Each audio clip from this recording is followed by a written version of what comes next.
Count down തുടങ്ങിയേക്കാണ്. ഇനി ആകെ കൂടെ ഒരാഴ്ചത്തോളമൊക്കെ ഞാനിവിടെ ഉണ്ടാവുള്ളൂ.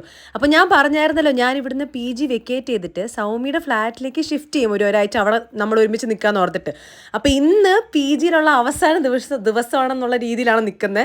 അതുകൊണ്ട് തന്നെ ലാസ്റ്റായിട്ട് SG പാളയിൽ പോയിട്ട് ഞങ്ങൾ എപ്പോഴും സ്ഥിരം കഴിക്കുന്ന ഒരു കടയുണ്ട്. അവിടെ പോയിട്ട് നമ്മൾ നോർമലായിട്ട് കഴിക്കുന്ന സംഭവങ്ങളൊക്കെ കഴിക്കാമെന്ന് പറഞ്ഞ് ഇറങ്ങിയതാണ് വൈകുന്നേരം. ഇവൾ ജോലിക്ക് പോകുന്നതിന് മുമ്പാണ് കേട്ടോ.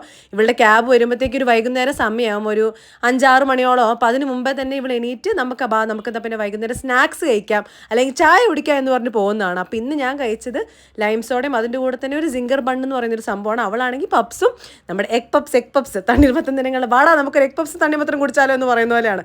അതിൻ്റെ ഇടയിൽ കൂടെയാണ് ഈ കുടുക്ക് വഴിയാണ് SG പാളയം, അതിലൂടെയാണ് ഇത്രയും വലിയ ട്രക്കൊക്കെ പോകുന്നത്. എൻ്റെ പൊന്നെ, അങ്ങനെ അവിടുന്ന് ബില്ലും കൊടുത്ത് ഇറങ്ങി. എൻ്റെ കണ്ണിൻ്റെ അവിടെയാണെങ്കിൽ ഒരു തടിച്ച കുരു വന്നിട്ടുണ്ട്. ആരും എന്നെ അടിച്ചതല്ല, പേടിക്കേണ്ട, ഒരു കുരുവാണ് ഗൈസ്. അപ്പം അങ്ങനെ അതും പറഞ്ഞ് തിരിച്ചെത്തി.